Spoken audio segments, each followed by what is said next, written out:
Class a very very good morning. Start करें। सबको आवाज आ रही है?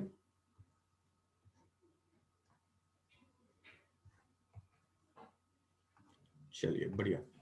आई होप पिछले लेक्चर में जो हमने रिफ्लेक्शन वाला डेरिवेशन किया था, आपने घर पे ट्राई किया एक बार? Did you try that derivation घर पे?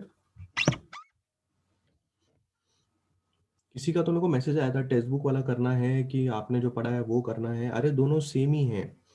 टेक्स्ट बुक वाला करो या अपना वाला करो, दोनों एग्जैक्टली सेम है, खाली दिखते थोड़े अलग अलग होंगे बट दोनों एग्जैक्टली सेम है। किसी को प्रॉब्लम आया क्या उसमें? एक बार प्रैक्टिस करना है, ठीक है, एंगल वगैरह देखना है इजीली। आज हम लोग न्यू टॉपिक स्टार्ट कर रहे हैं, that is called as an interference and it is very very important topic. तो ये है इंपॉर्टेंट, वेरी वेरी, ठीक है। अच्छी तरह से बात को सुनना है। आज हम इंटरफेरेंस के बारे में जो भी बातें करेंगे ये बहुत ही बेसिक रहेंगी और इससे आपको इंटरफेरेंस समझने में थोड़ा मदद मिलेगा। अगर हमको बेसिक खत्म कर देते हम लोग तो फिर हम लोग उसके डेरिवेशन के बारे में बातचीत करेंगे, ठीक है। चलिए सबसे पहले इंटरफेरेंस का मतलब क्या होता है? इंटरफेरेंस का मतलब ये होता है कि जब दो लाइट वेव्स एक दूसरे से मिलती हैं तब वो इंटरफेरेंस करती हैं। When two light waves they meet with each other, तो हम ऐसा कहते हैं कि वो एक दूसरे के साथ क्या कर रही हैं, वो एक दूसरे के साथ इंटरफेरेंस कर रही है। अब दो लाइट वेव्स का एक दूसरे के साथ मिलने का मतलब क्या है? What does two light waves meeting, इसका मिलने का मतलब क्या है, जरा उसके बारे में हम बात करते हैं। सबसे पहले आप यहां पे एक जनरल डायग्राम चेक कर लीजिए। ये जनरल डायग्राम जो आप देख रहे हो, ये जनरल डायग्राम वेव्स के फॉर्म में नहीं बनाया गया, ये कैसे कर्व्स के फॉर्म में बनाया गया, ठीक है। पर ये जनरल डायग्राम आपको सिर्फ एक आइडिया देगा कि S1 जो आप यहां पे देख रहे हो बंदा, S1 ये एक सोर्स ऑफ लाइट है। S2 जो दूसरा बंदा आप यहां पे देख रहे हो वो भी एक सोर्स ऑफ लाइट है। दोनों सोर्स ऑफ लाइट से ये जो आप कर्व लाइंस देख रहे हो ये उन दोनों की लाइट की वेव्स हैं, या आप ऐसा पकड़ लीजिए कि वो इन दोनों के वेव फ्रंट्स हैं। क्या है? Wave fronts. आपने वेव फ्रंट के बारे में हाइगन्स प्रिंसिपल में पढ़ा हुआ है। तो S1 फॉरवर्ड डायरेक्शन में वेव फ्रंट्स बनाता जाएगा, S2 भी फॉरवर्ड डायरेक्शन में वेव फ्रंट बनाता जाएगा। अगर आपको याद है तो ये वेव फ्रंट ऐसा का ऐसा पूरा सर्कल होना चाहिए इस तरह से। हमने डिस्कशन किया था कि नहीं किया था कि एक पॉइंट सोर्स इस तरह से एक सर्कुलर वेव फ्रंट बनाएगा, ऐसा वाला। बट लेटर ऑन जब हमने डिस्कशन किया था तब आपको पता चला था कि सर्कुलर वेव फ्रंट नहीं बनाएगा, क्योंकि उसका जो वेव फ्रंट बनता है या वो जो वेव्स क्रिएट करता है वो सिर्फ कौन से डायरेक्शन में इफेक्टिव होती है? फॉरवर्ड डायरेक्शन में इफेक्टिव होती है। तो इसलिए पूरा सर्कल बनाने से अच्छा हम हाफ या आर्क बना रहे हैं। We are making a arc of wave front जो फॉरवर्ड डायरेक्शन में जा रहा है। फॉरवर्ड डायरेक्शन मतलब ये डायरेक्शन फॉरवर्ड डायरेक्शन, ठीक है। तो अब आप देख सकते हैं कि अगर हमारे पास सोर्स S1 और S2 नाम के दो सोर्स हैं तो दोनों के वेव फ्रंट्स हमने बनाए in the forward direction and both the wave fronts they are actually intersecting with each other. आप साफ साफ देख सकते हैं कि इस बंदे का वेव फ्रंट उस बंदे के वेव फ्रंट के साथ इंटरसेक्ट होगा। और पहचानने का तरीका क्या है? जो पूरी लाइन बनाई है वो S1 का वेव फ्रंट है, जो डॉटेड लाइन बनाई है वो S2 का वेव फ्रंट। आप ऐसा भी उसको देख सकते हैं। So easily you can see कि वेव फ्रंट्स एक दूसरे के साथ इंटरसेक्ट हो रहे हैं, और वो होंगे ही क्योंकि दोनों सोर्स ऑफ लाइट एक दूसरे के पास पास में रखे हैं। तो आपने एक और चीज यहां पे देखी कि यहां पे इंटरसेक्शन, या फिर हम यहां पे हमारा असली वर्ड ही लेके आते हैं, इंटरफेरेंस ऑफ वेव फ्रंट्स आपको देखने के लिए मिल रहा है। जब आपको इंटरफेरेंस ऑफ वेवफ्रंट्स या इंटरफेरेंस ऑफ वेव्स ये नजर आता है, तब दो तरह के इंटरफेरेंस सामने आते हैं। एक को बोला जाता है कंस्ट्रक्टिव इंटरफेरेंस और एक को बोला जाता है डिस्ट्रक्टिव इंटरफेरेंस। कंस्ट्रक्टिव इंटरफेरेंस क्या होता है और डिस्ट्रक्टिव इंटरफेरेंस क्या होता है, इसके बारे में हम अभी बात करेंगे। बट उसके पहले, अभी तक से मैंने आपको क्या क्या बातें बताई उसके बारे में थोड़ा दिमाग में आप एक रफ आइडिया रख लीजिए। सबसे पहले आपके पास दो सोर्स ऑफ लाइट है। हर एक सोर्स ऑफ लाइट के पास अपनी वेव फ्रंट्स होंगी, हर एक सोर्स ऑफ लाइट के पास अपनी अपनी रे ऑफ लाइट होगी। वो फॉरवर्ड डायरेक्शन में जा रही होंगी। उनके वेव फ्रंट्स, या मैं यहां पे लिख देता हूं, उनके रेस एक दूसरे के साथ इंटरसेक्शन करेंगे या इंटरफेरेंस करेंगे। इंटरसेक्शन या इंटरफेरेंस करने के बाद आप देख सकते हैं कि वहां पे कंस्ट्रक्टिव इंटरफेरेंस और डिस्ट्रक्टिव इंटरफेरेंस नाम की चीजें होंगी। ये दोनों क्या होती हैं अभी तक से मैंने बताया नहीं, बस मैंने इतना बताया है कि इंटरफेरेंस का मतलब क्या होता है। क्या इतनी चीजें लोगों के दिमाग में क्लियर है? अभी तक से मैंने जितना बोला क्या वो लोगों के दिमाग में क्लियर है?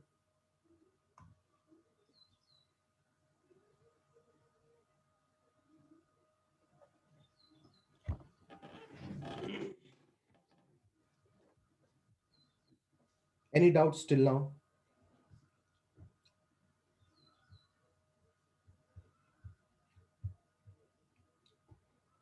पक्का समझा है?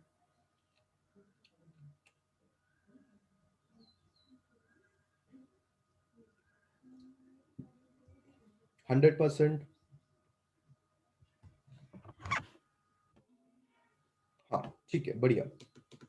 अब जरा हम ये समझते हैं कि आप ऐसे वर्ड्स कब इस्तेमाल करते हैं, मतलब आप कब इस्तेमाल करते हैं कंस्ट्रक्टिव इंटरफेरेंस, ये वर्ड आप कब इस्तेमाल करते हैं, और डिस्ट्रक्टिव इंटरफेरेंस नाम का वर्ड आप कब इस्तेमाल करते हैं। इन दोनों वर्ड्स के बारे में थोड़ी चर्चा कर लेते हैं। कंस्ट्रक्टिव इंटरफेरेंस का मतलब क्या है? कंस्ट्रक्टिव इंटरफेरेंस का मतलब है कि सपोज कीजिए कि यहां पे एक सोर्स है S1। सपोज कीजिए यहां पे एक सोर्स है S2, और ये एक स्क्रीन है, एक जगह है जहां पे हम इन दोनों सोर्स से आने वाली रेस को हम लोग मिलाएंगे। तो सपोज कीजिए कि मैंने ऐसा किया कि मैंने S1 से एक रे उठाई, यहां पे लाके रख दी, ठीक है, और मैंने S2 से भी एक रे उठाई और मैंने उसको यहां पे लाके रख दी, ठीक है। हालांकि हालांकि जरूरी नहीं है कि S1 से आने वाली रे ऑफ लाइट यहां पे आके मिले। हो सकता है इन दोनों की रे ऑफ लाइट और कहीं पे भी मिल सकती है। बस मैंने one of the case consider किया है कि यहां से आने वाली रेस यहां पे मिल रही है और यहां से आने वाली रेस यहां पे मिल रही है। बस एक केस मैंने यहां पे कंसिडर किया। अब मैं इसके पहले आपको वेव फ्रंट्स के बारे में समझा रहा था, अभी मैं आपको समझाता हूं वेव्स के मामले में। मतलब हम अभी बात करेंगे वेव्स, मतलब हम लोग बात करेंगे क्रेस्ट एंड ट्रफ के फॉर्मेट, और आपको इंटरफेरेंस क्रेस्ट और ट्रफ के फॉर्मेट में ही याद रखना है। तो सपोज कीजिए S1 से एक वेव निकलती है। सपोज कीजिए आपने S1 से एक वेव इस तरह से बनाई। सपोज कीजिए S2 से भी एक वेव निकलती है। सपोज कीजिए S2 से भी आपने एक वेव ऐसे बनाई। जरा ध्यान से इन दोनों सिनेरियो को देखिए। ये पॉइंट P है। At point P we can see that both the waves coming from S1 and S2 are meeting। ये पॉइंट सबको दिखाई दे रहा है। और क्या आपको दिखाई दे रहा है? What is the second point आपको दिखाई दे रहा है?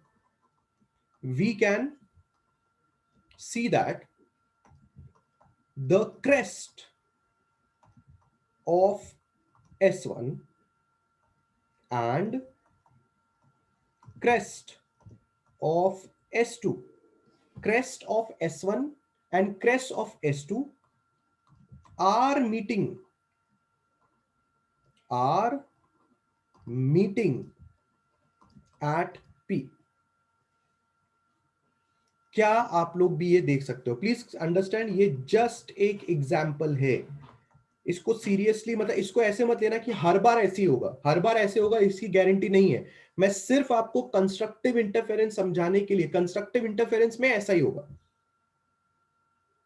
कि आप देख सकते हैं कि S1 वाली वेव का क्रेस्ट, मतलब वो क्रेस्ट कौन सा है, मैं जरा आपको ड्रॉ करके बताता हूं। ये है वो क्रेस्ट जिसके बारे में हम बात कर रहे हैं। ये S1 वेव का क्रेस्ट है और ये आपके S2 वेव का क्रेस्ट है।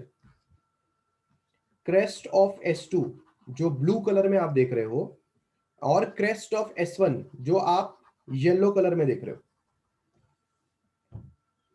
ये दोनों के दोनों क्रेस्ट P पॉइंट पे आते समय मिल रहे हैं। We can see that crest of S1 and crest of S2 are meeting at point P. जब ऐसा होता है कि एक वेव का क्रेस्ट दूसरे वेव के क्रेस्ट से मिले, और it is also possible the trough of S1 and trough of S2 are meeting at P. यानी कि दोनों वेव्स के क्रेस्ट भी इन दोनों से मिल सकते हैं, या दोनों के ट्रफ भी आपस में मिल सकते हैं। दोनों की पॉसिबिलिटी है। अगर ऐसा होता है देन वी से कि constructive interference at point P हुआ है। क्या बोलते हैं हम लोग बोलते हैं कि पॉइंट P पे कंस्ट्रक्टिव इंटरफेरेंस हुआ है। और कंस्ट्रक्टिव इंटरफेरेंस में क्या होता है? कंस्ट्रक्टिव इंटरफेरेंस में अगर आप ध्यान से देखेंगे तो पहली वाली वेव का क्रेस्ट है और दूसरी वाली वेव का भी क्रेस्ट है। अगर पहली वाली वेव का कुछ ना कुछ एम्पलीट्यूड है, दूसरी वाली वेव का कुछ ना कुछ एम्पलीट्यूड है, दोनों की दोनों वेव्स पॉइंट P पे मिल रही हैं, तो अगर हम एट पॉइंट P का अगर मैं आपको ग्राफिकल रिप्रेजेंटेशन दिखाना चाहूं कि वेव्स कैसी होंगी, तो वहां पे ऐसी वेव होगी, और ये जो एम्पलीट्यूड होगा ये होगा 2a। क्योंकि जब क्रेस्ट क्रेस्ट पे पड़ता है तो वो दोनों एम्पलीट्यूड्स एक दूसरे के साथ एड अप होके आपको ज्यादा एम्पलीट्यूड मिलता है। सो आप देख सकते हैं कि the resultant amplitude of resultant wave, the resultant amplitude of resultant wave at point P, ये क्या है? Resultant amplitude of resultant wave at point P। Resultant wave का मतलब क्या है? This is being considered as wave 1, this is being considered as wave 2। Wave 1 और wave 2 एक दूसरे के साथ इंटरफेरेंस करके क्या बनाती है? रिजल्टेंट वेव बनाती है, जिसका एम्पलीट्यूड इन दोनों के एडिशन से बनता है। अब अगर आप ध्यान से देखेंगे तो आपको पता है कि एम्पलीट्यूड और जो आपकी लाइट की इंटेंसिटी है, उन दोनों का अच्छा खासा रिलेशनशिप है। आप जानते हैं कि intensity of light is directly proportional to amplitude का स्क्वायर। तो अगर आपको कंस्ट्रक्टिव इंटरफेरेंस के अंदर मोर एम्पलीट्यूड मिल रहा है, इसका मतलब आपको हाई इंटेंसिटी भी मिल रही होगी। यानी कि point P will have a high intensity। मतलब पॉइंट P को अगर आप ध्यान से देखेंगे तो वहां पे आपको लाइट की इंटेंसिटी ज्यादा नजर आएगी। पर आपको ऐसा क्यों लग रहा है? लाइट की इंटेंसिटी आपको पॉइंट P पे ज्यादा क्यों नजर आ रही है?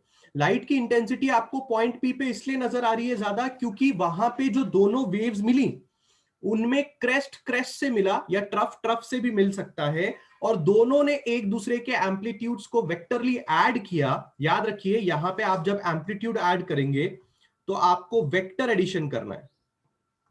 Amplitudes are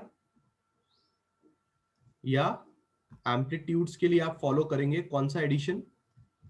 vector addition. ऐसा क्यों, थोड़ी देर में आपको बताऊंगा, इसके बारे में थोड़ी देर में हम बात करेंगे, ठीक है। बट फिलहाल आपने क्या समझा? एक वेव 1 का क्रेस्ट है, एक वेव 2 का क्रेस्ट है। भूलिए मत ये एट पॉइंट P ही हो रहा है। At point P he wave 1 का क्रेस्ट आया था, एट पॉइंट P ही वेव 2 का क्रेस्ट आया था। दोनों एक ही जगह पे आए थे, दोनों मिल गए, उन्होंने एक रिजल्टेंट एम्पलीट्यूड बनाया, एक रिजल्टेंट वेव बनाया। ऑसिलेशन चैप्टर में आपने देखा है जब दो वेव्स एक जगह पे मिलती हैं तो उन दोनों का एडिशन होता है, उन दोनों का रिजल्टेंट बनता है। तो अगर एम्पलीट्यूड रिजल्टेंट वेव का ज्यादा है तो रिजल्टेंट वेव की इंटेंसिटी भी ज्यादा होगी, यानी कि पॉइंट P पे आपको एक हाई इंटेंसिटी दिखाई देगी।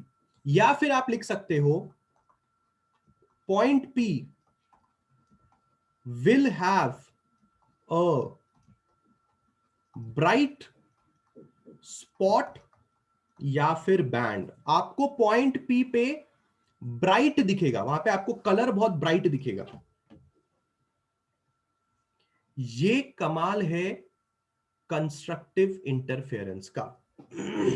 जब क्रेस्ट क्रेस्ट पे पड़े, सी सी या टी टी। कितने लोग को ये बात समझ में आ रही है?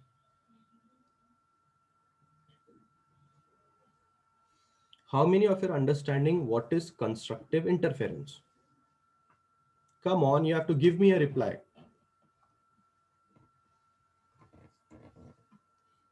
Pakka?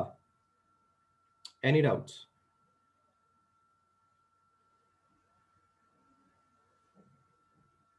बढ़िया। अब मैं आपको समझाने जा रहा हूं डिस्ट्रक्टिव इंटरफेरेंस। पर अगर आपको कंस्ट्रक्टिव इंटरफेरेंस समझ में आया है तो मेरे हिसाब से आपको डिस्ट्रक्टिव इंटरफेरेंस भी अच्छी तरह से समझ में आ जाएगा। वापस मैं वही एग्जांपल आप लोग के सामने ले रहा हूं, बट हम ऐसा मानते हैं कि अभी हमने वेव्स को कहीं और मिलाना है। ये S1 नाम की एक सोर्स है, ये S2 नाम का एक सोर्स है, ठीक है।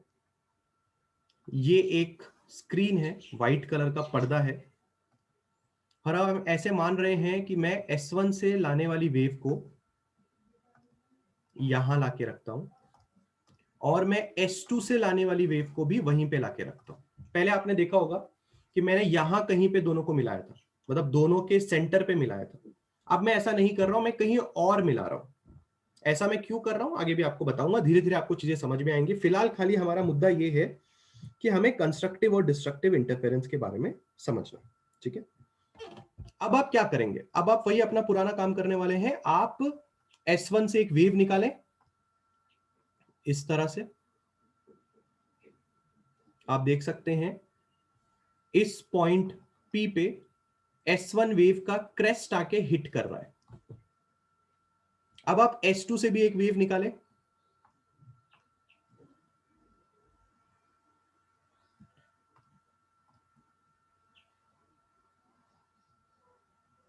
और इस बार मैं जानबूझ के ऐसा करूंगा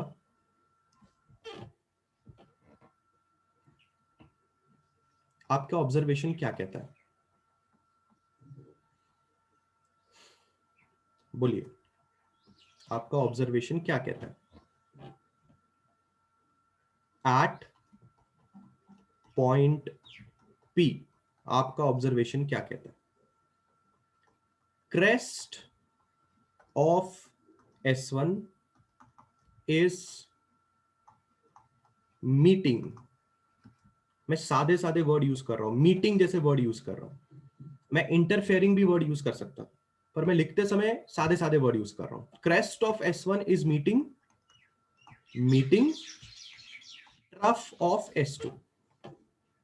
राइट क्लास, आप इस साफ साफ देख सकते हैं। अगर ऐसा हुआ, अगर ऐसा हुआ तो डायग्रामेटिकली हम क्या बात करेंगे? पहली वाली वेव का क्रेस्ट है और दूसरी वाली वेव का ट्रफ है। देख सकते हैं आप लोग ये? अगर इसका एम्पलीट्यूड ए है और इसका एम्पलीट्यूड समझो सेम ही है पर माइनस ए होगा, तो जो आपकी रिजल्टेंट वेव बनेगी क्लास, क्या आप जानते हैं उस रिजल्टेंट वेव का एम्पलीट्यूड कितना होगा? A is your resultant amplitude. Can anybody tell me what will be the resultant amplitude for this thing? बहुत ही बढ़िया, बहुत ही बढ़िया, 0 और मिनिमम।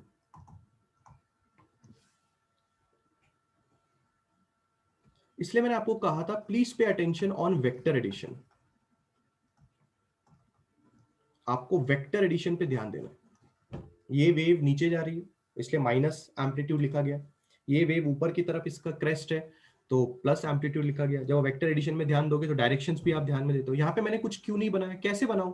कोई है ही नहीं, कोई वेव है ही नहीं, तो कुछ ना कुछ बनाने का मतलब ही नहीं बनता, एम्पलीट्यूड 0 है। तो अगर आपको अभी भी पता चला that intensity is directly proportional to amplitude का स्क्वायर, और अगर आपका खुद का रिजल्टेंट एम्पलीट्यूड 0 है, तो ऑब्वियस सी बात है the intensity at point P will be also minimum। अगर आपका एम्पलीट्यूड ही 0 है, मिनिमम है, तो आपकी इंटेंसिटी भी मिनिमम है। इसका मतलब क्या है? इसका मतलब यह है कि आपका जो पॉइंट P है, point P will be a dark spot slash band. मैं बैंड क्यों बोल रहा हूं थोड़ी देर में आपको बताता हूं, पर आप खुद ही सोचिए कहीं पे अगर इंटेंसिटी मिनिमम है या 0 है तो क्या आपको वहां पे कुछ दिखाई देगा? नहीं दिखाई देगा, आपको वहां पे एक डार्क स्पॉट दिखाई देगा। और जहां पे आपकी इंटेंसिटी सच में अच्छी खासी है, हाई इंटेंसिटी है, ऑब्वियस सी बात है आपको वहां पे ब्राइट स्पॉट दिखाई देगा। तो क्या हम अपने स्क्रीन पे देख के बता सकते हैं कि यहां पे कंस्ट्रक्टिव हुआ वहां पे डिस्ट्रक्टिव हुआ? बिल्कुल बता सकते हैं। खाली आपको इतना याद रखना है कि डिस्ट्रक्टिव इंटरफेरेंस के अंदर जो आपका क्रेस्ट है वो ट्रफ से मिलता है, या जो आपका ट्रफ है वो क्रेस्ट से मिलता है। दोनों पॉसिबिलिटी है, और वो दोनों एक दूसरे को कैंसिल आउट करके आपके रिजल्टेंट एम्पलीट्यूड को मिनिमाइज कर देते हैं, जिसकी वजह से उस पर्टिकुलर पॉइंट पे आपको एक डार्क स्पॉट या बैंड नजर आता है। ये है डिस्ट्रक्टिव इंटरफेरेंस की कहानी। कितने लोग को ये कहानी समझ में आई?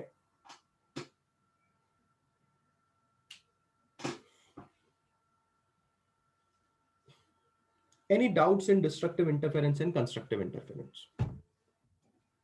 पूछ सकते हैं? No doubts? 100% sure?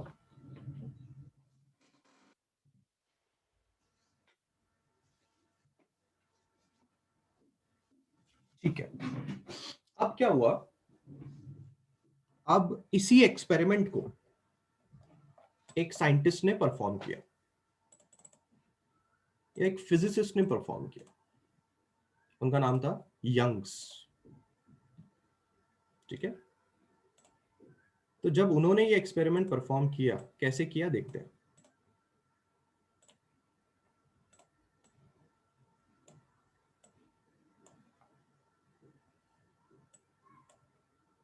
हेडिंग में डालना चाहूंगा, this thing is called as क्या? This thing is called as Young's double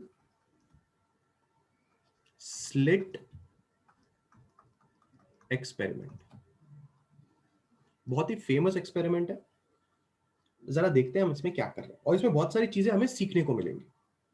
सबसे पहली चीज तो मुझे ऊपर यही सीखने को मिल गई है कि इंटरफेरेंस करने के लिए हमें दो सोर्स ऑफ लाइट तो लगेंगे, बराबर है। बट देखते हैं कि यंग्स ने क्या किया। यंग्स ने एक सिंगल सोर्स ऑफ लाइट लिया,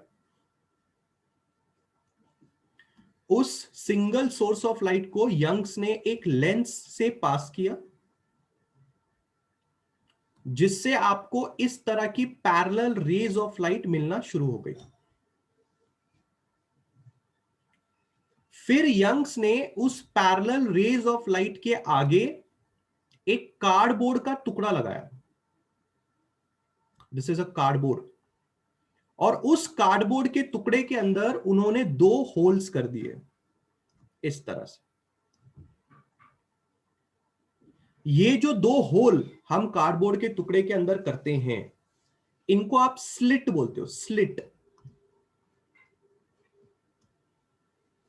कहीं कहीं टेक्स्ट बुक्स में S1 और S2 को या तो आप सेकेंडरी सोर्स बोलते हैं, कहीं ना कहीं टेक्स्ट बुक में इसको सेकेंडरी सोर्स बोलते हैं, कहीं ना कहीं टेक्स्ट बुक में इसको स्लिट भी बोलते हैं, क्योंकि S1 से S वर्ड से सेकेंडरी सोर्स भी आता है, S वर्ड से स्लिट भी आता है। स्लिट क्या होता है? What is slit? Slit is the hole, it is the gap that you are actually making in the cardboard का टुकड़ा। And why are you doing that? Why are you doing that? Because आप ऐसा इसलिए कर रहे हो ताकि cardboard के टुकड़े से अगर आपने दो छेद किए तो दोनों छेद से निकलने वाली सोर्स ऑफ लाइट ऐसा बिहेव करेगी जैसे आपके पास दो सोर्स ऑफ लाइट है। यहां से लेके यहां तक के बीच में एक सवाल आपके दिमाग में जरूर आएगा कि यंग्स ने दो अलग अलग सोर्स ऑफ लाइट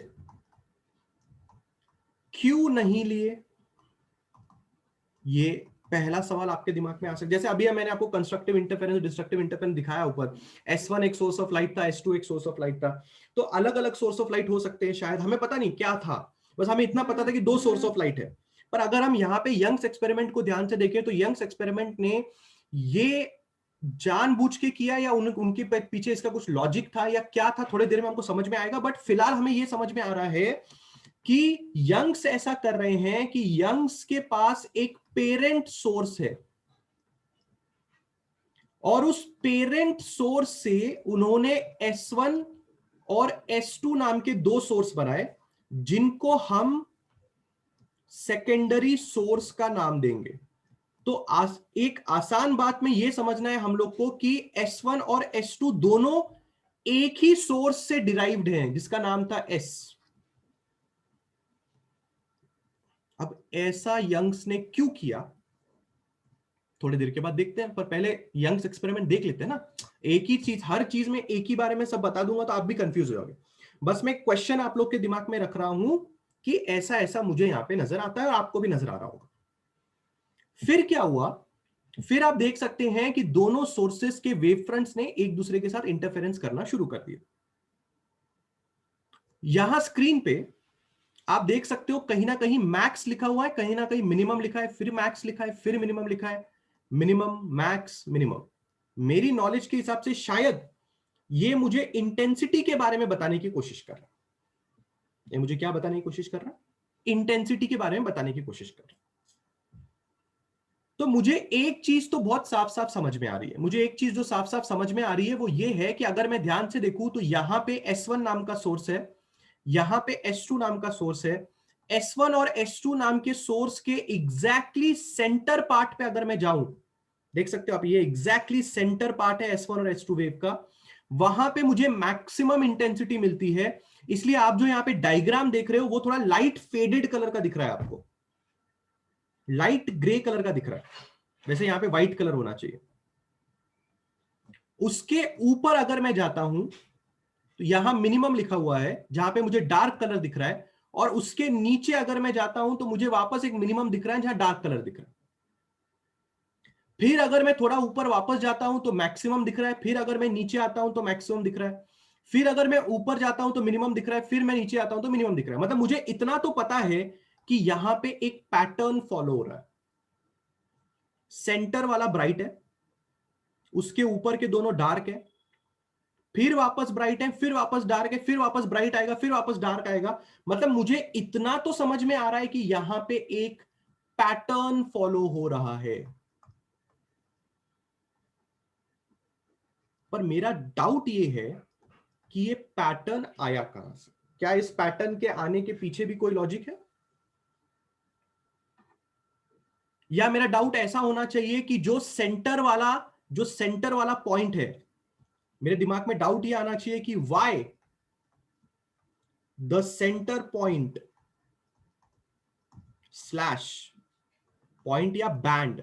मैं बैंड क्यों बोलता हूं? क्योंकि स्क्रीन पे ये ऐसा दिखता है, इसको आप बैंड बोलते हैं और इसको आप पॉइंट बोलते हो। अगर आप साइड से देखोगे तो आपको एक पॉइंट दिखेगा, पर अगर आप स्क्रीन के सामने खड़े होकर देखोगे तो आपको पूरा का पूरा ऐसे स्ट्रिप दिखेगा। बैंड बोलिए या आप इसको स्ट्रिप भी बोल सकते हैं, strip. Why the centre point और सेंटर बैंड इज ब्राइट। और यहां पे मुझे एक और वर्ड याद रखना चाहिए, ऑलवेज। क्या ये ऑलवेज ब्राइट होगा? ये भी डाउट मेरे दिमाग में आना चाहिए। क्योंकि अगर आप ऊपर आके ध्यान से देखेंगे, अगर मैं ऊपर वाले डायग्राम में आपको ध्यान से दिखाऊं, तो जरा ये देखो डायग्राम। यहां पे मैं कंस्ट्रक्टिव और डिस्ट्रक्टिव इंटरफेरेंस की बातें कर रहा था। ध्यान से देखना, यहां पे भी आपको समझ में आएगा। ये देखो, ये S1 है, ये S2 है, दोनों का सेंटर निकालो जरा। ये देखो, ये सेंटर पॉइंट है दोनों का, देख लो कंस्ट्रक्टिव लिखा हुआ है। दिस मीन्स कि आपके सेंटर पॉइंट का हरदम ब्राइट ही होना, ऐसा मुझे व्यतीत हो रहा है। मुझे ऐसा लग रहा है कि शायद ऐसा हरदम होगा, पर मेरा डाउट है ऐसा हरदम क्यों होगा? क्यों सेंटर पॉइंट हरदम ब्राइट होगा? क्या कभी वो डार्क नहीं हो सकता? क्या वहां पे डिस्ट्रक्टिव इंटरफेरेंस नहीं हो सकता? क्या वहां पे हरदम कंस्ट्रक्टिव इंटरफेरेंस होगा? क्यों ऐसा? दूसरा डाउट मेरा है कि पैटर्न क्यों? तीसरा डाउट मेरा यह है कि यंग्स ने एक पेरेंट सोर्स को कार्डबोर्ड की मदद से दो सेकेंडरी सोर्स क्यों बनाए? क्या वो ऐसा चाहता था कि जो इंटरफेरेंस करने वाले दो सोर्स हैं, क्या वो यंग्स ऐसा चाहता था कि जो सेकेंडरी सोर्स हैं उनका पेरेंट सोर्स सेम होना चाहिए? यानी वो दोनों पेरेंट सोर्स उनके सेम होने चाहिए? क्या यंग्स ऐसा चाहते थे? क्या इसके पीछे भी कोई लॉजिक है? ये भी मेरा एक डाउट है। This is also a doubt of mind. But फिलहाल फिलहाल इन सारे सवालों के जवाब आपको मिलेंगे। मैं आपके दिमाग में डाउट इसलिए क्रिएट कर रहा हूं क्योंकि जब आपके दिमाग में डाउट आएगा और उसका आंसर जब आपको पता चलेगा, तब आपको उसका महत्व समझ में आएगा। अगर मैं डायरेक्टली आपको बता दूं, हाँ सेंटर बैंड ऐसा ऐसा होता है, हाँ ये ऐसा ऐसा होता है, तो you will be like why why आना जरूरी है आपके दिमाग में।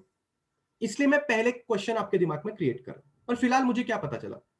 फिलहाल मुझे यह पता चला कि यंग्स डबल स्लिट एक्सपेरिमेंट में डबल स्लिट नाम क्यों दिया गया है?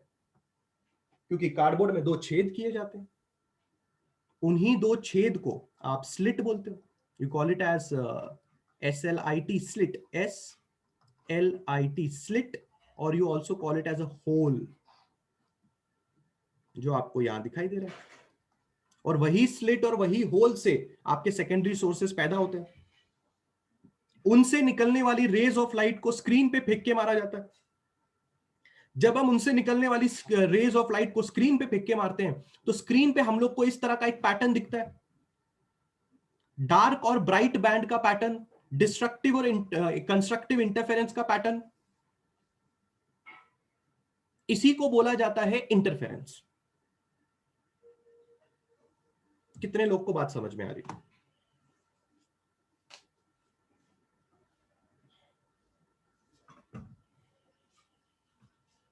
Come on.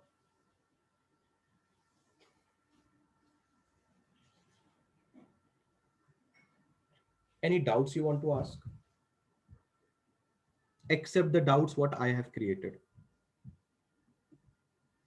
Except the doubts what I have created. उसके अलावा क्या आपके दिमाग में कोई डाउट है?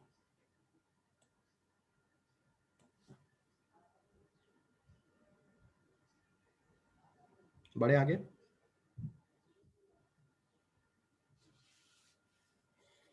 कोई और डाउट है किसी के दिमाग में?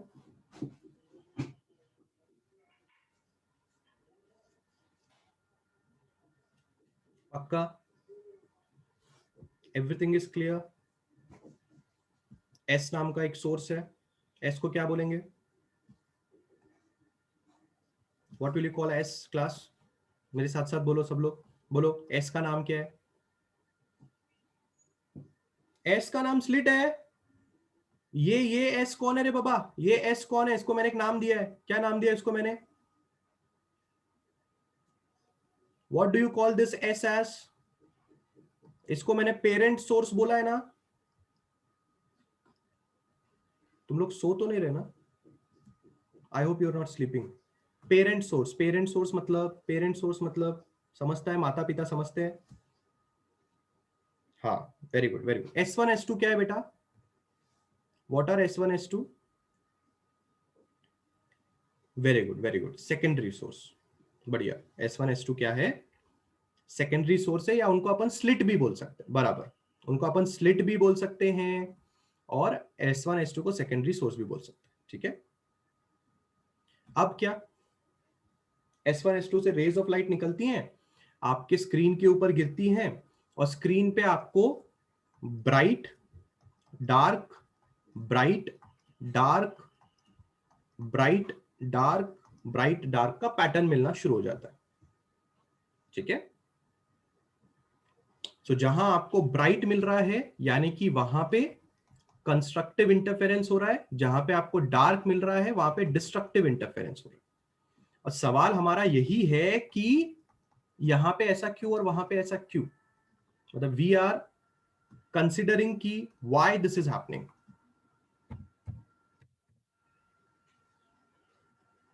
पक्का? आगे बढ़ू?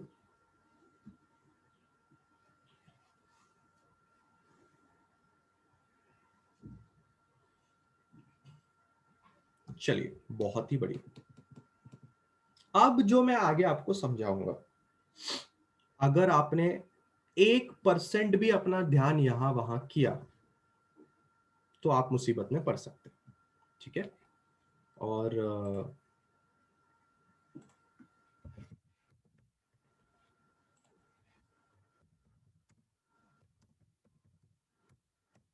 अदिति परदेसी, जरा अपना चैट सेक्शन चेक कीजिए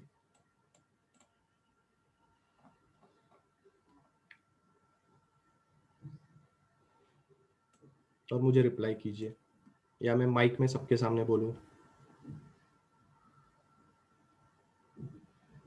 गलत बात है ना बेटा?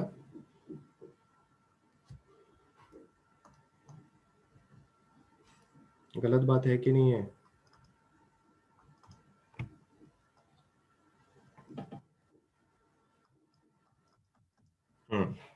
चलिए, हाँ, मैं ये कह रहा था आप लोगों से कि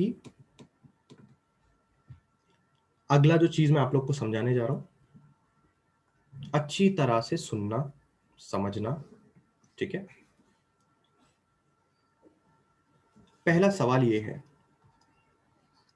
कि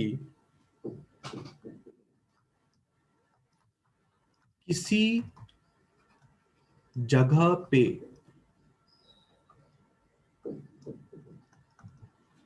ब्राइट बैंड या डार्क बैंड बनेगा, ये कैसे डिसाइड होता है?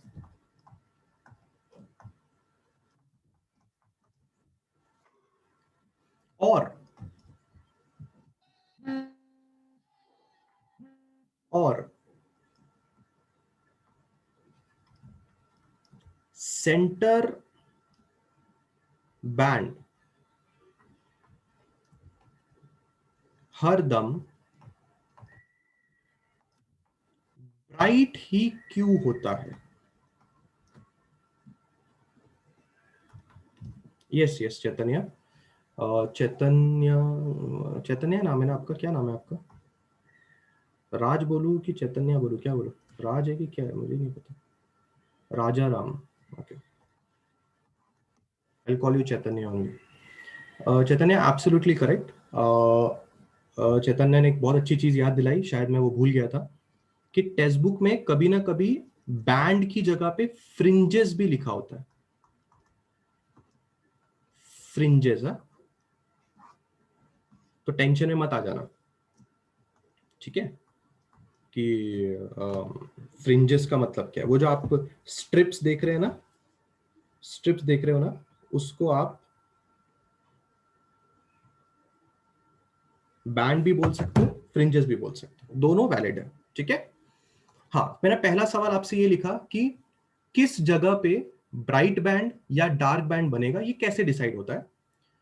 दूसरी चीज, ये सवाल ऐसा भी हो सकता है कि सेंटर बैंड हरदम ब्राइट ही क्यों होता है, या मैं इसको और लगाने से अच्छा मैं इसको सेकंड पॉइंट का नाम दे दूं, ठीक है? जैसे कि अगर मैं आपसे यंग्स एक्सपेरिमेंट के थ्रू आपसे ये सवाल मैं बताऊं, तो मेरा सवाल ऐसा है कि यहां पे डार्क बैंड क्यों है, मतलब मिनिमम इंटेंसिटी क्यों, ये मेरा सवाल। यहां पे मैक्सिमम इंटेंसिटी क्यों, यहां ऐसा क्या हुआ कि यहां पे मिनिमम इंटेंसिटी आई, यहां पे ऐसा क्या हुआ कि यहां पे मैक्सिमम इंटेंसिटी आई। अब देखिए, अगर मैं आपसे ऐसे पूछूं कि यहां पे ऐसा क्या हुआ, तो यू विल बी लाइक, क्या बात करते हो सर, आपने तो पढ़ा है सर स्टार्टिंग से, देखो ना सर, आपने तो पढ़ा है, हमें पता है कि कहां पे कंस्ट्रक्टिव इंटरफेरेंस होता है और कहां पे डिस्ट्रक्टिव इंटरफेरेंस होता है। अगर आप मुझे पूछोगे यहां पे डिस्ट्रक्टिव इंटरफेरेंस क्यों हुआ, तो मेरे पास सवाल का जवाब है सर। मैं बोलूंगा आपको कि सर देखो क्या हुआ रहेगा, पता है क्या, ये जो रे ऑफ लाइट यहां पे आ रही है ना सर, यहां पे ना सर दो रेज ऑफ लाइट आ रही है, ठीक है? तो दो रेज ऑफ लाइट में क्या हो रहा है सर, एक S1 की रे ऑफ लाइट और एक S2 की रे ऑफ लाइट आ रही है। तो सर S1 का क्रेस्ट S2 के ट्रफ पे पड़ा होगा सर, या फिर S1 का ट्रफ S2 के क्रेस्ट पे पड़ा होगा सर, और दोनों ने एक दूसरे को कैंसिल आउट कर दिया होगा सर, इसलिए सर यहां पे मिनिमम इंटेंसिटी मिल रही है।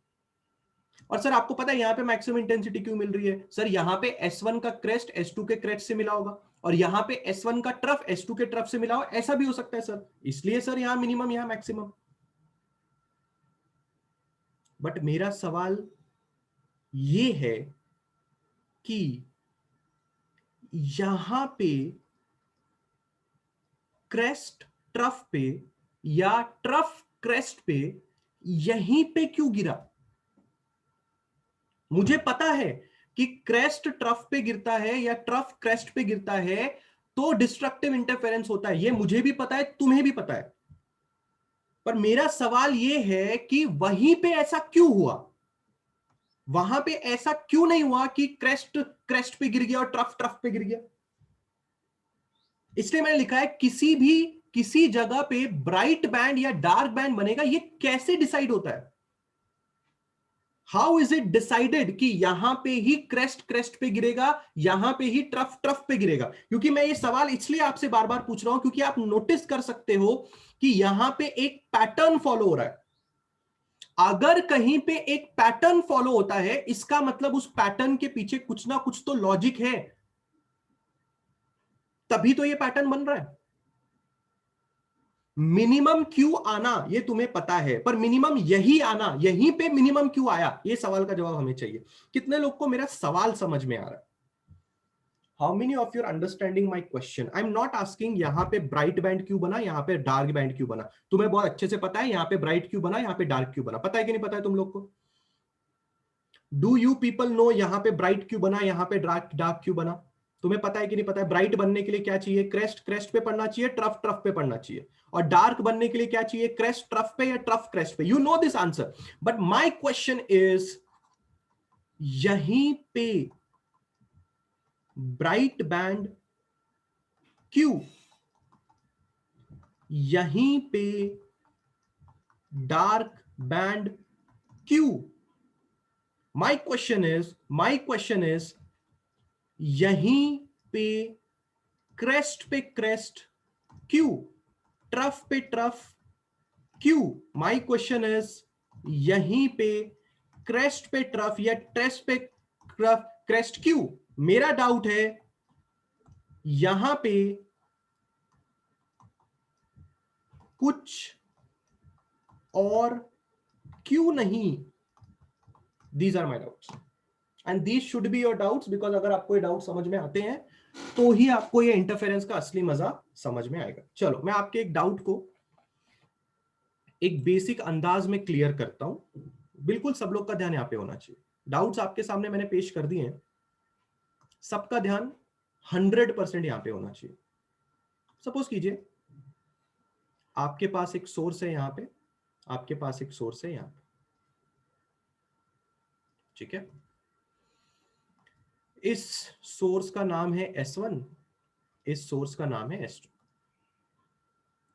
और यहां कहीं पे आपको एक व्हाइट कलर का पर्दा नजर आ रहा है, पर व्हाइट कलर बनाने से अच्छा मैं कोई अलग कलर में पर्दा बना देता हूं। चलेगा, ये आपका स्क्रीन है, इसको क्या बोलते हैं? पर्दा। पर्दा यानी कि screen. So this is called as a screen.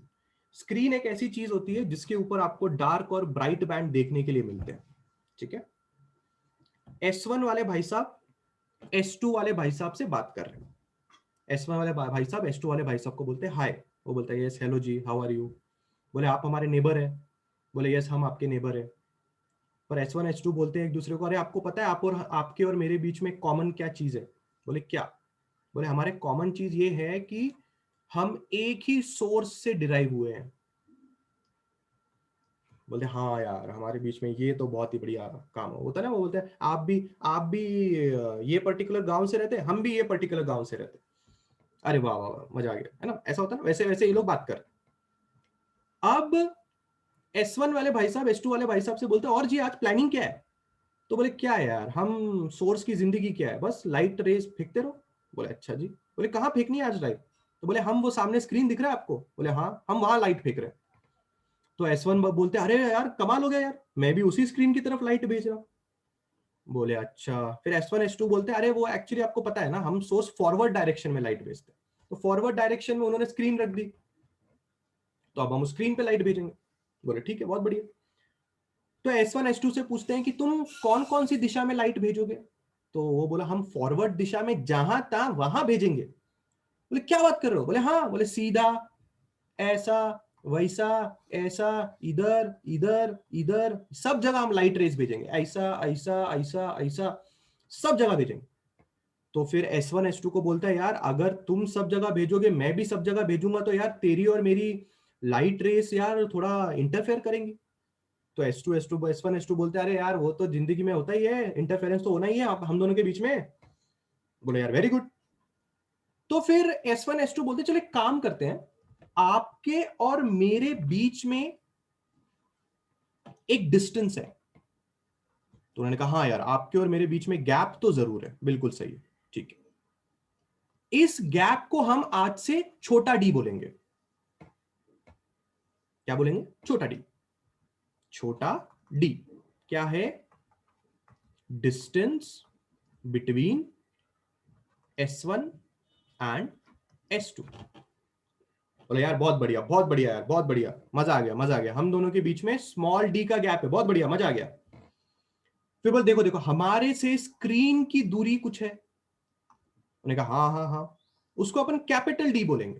बोला अच्छा मजा आ गया मजा आ गया, distance between secondary source and screen. बोले बहुत बढ़िया बहुत बढ़िया, हम दोनों के बीच में छोटा डी और हमारे और स्क्रीन के बीच में कैपिटल डी। बोला मजा आ गया। बोले ठीक है। फिर S1 S2 बोलते हैं यार क्या करें, चलो एक काम करते हैं, आपका और मेरा सेंटर पॉइंट पकड़ते हैं। आपका और मेरा क्या पकड़ते हैं? Centre point. बोले ठीक है, तो एक लाइन बनाई। बोले हाँ ये देखो ये जो स्क्रीन पे आपको पॉइंट दिख रहा है ये आपका और मेरा सेंटर पॉइंट। बोले हाँ बिल्कुल सही है। बोले काम करो आप उस सेंटर पॉइंट पे लाइट फेंक के मारो, मैं भी उस सेंटर पॉइंट पे लाइट फेंक के मारता हूं, मतलब वेव फेंक के मारता हूं, मतलब रे ऑफ लाइट फेंक के मारता हूं, अपन देखते हैं कि क्या होता है। S1 बोलता है ठीक है भाई साहब चलो आप फेंको मैं भी फेंकता हूं। तो S1 ने एक रे ऑफ लाइट फेंक के मारी। किधर फेंक के मारी? S1 ने रे ऑफ लाइट फेंक के मारी उस पर्टिकुलर पॉइंट, इस तरह से।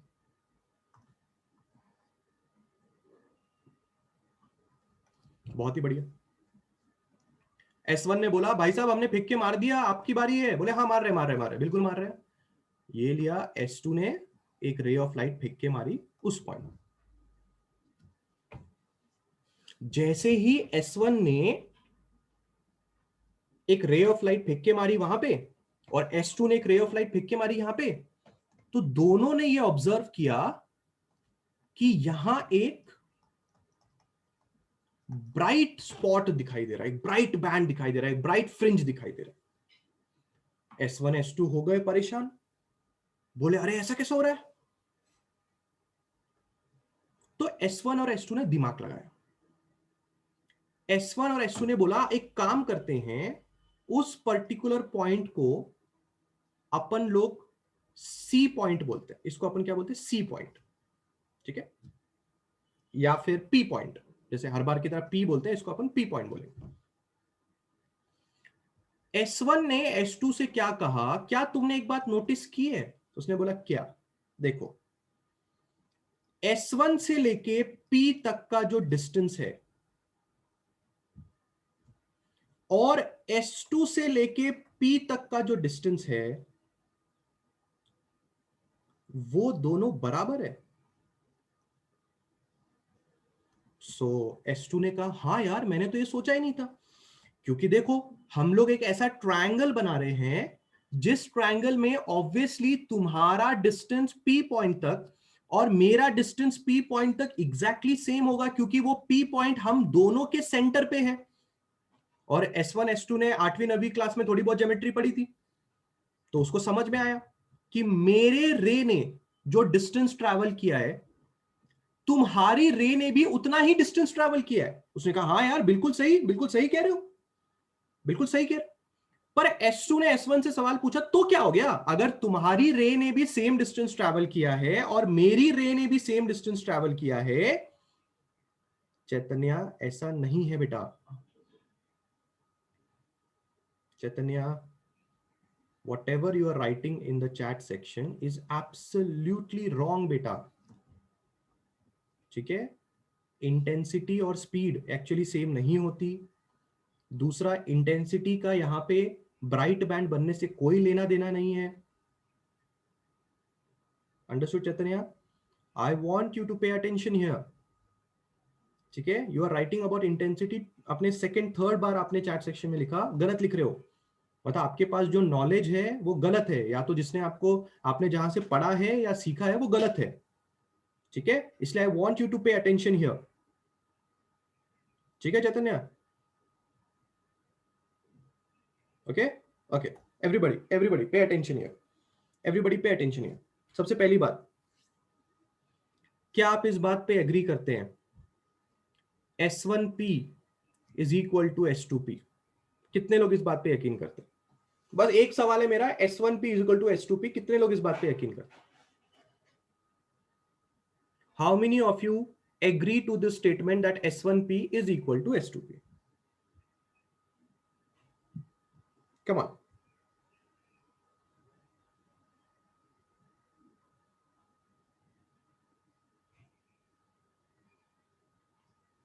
सब लोगों का रिप्लाई नहीं आएगा, आगे नहीं बढ़ूंगा। सब लोगों का रिप्लाई नहीं आएगा, आगे ही नहीं बढ़ूंगा। कितने लोगों को यह बात समझ में आती है कि S1P और S2P सेम है? I want the reply from each and every student sitting here. समझा? ठीक है, अब मेरी बात ध्यान से सुनना। S1 वाला वेव S2 वाले वेव से बोलता है कि अगर तुम ये बात अच्छी तरह से जानते हो कि मैं एक वेव में एक क्रेस्ट बनाता हूं, एक ट्रफ बनाता हूं,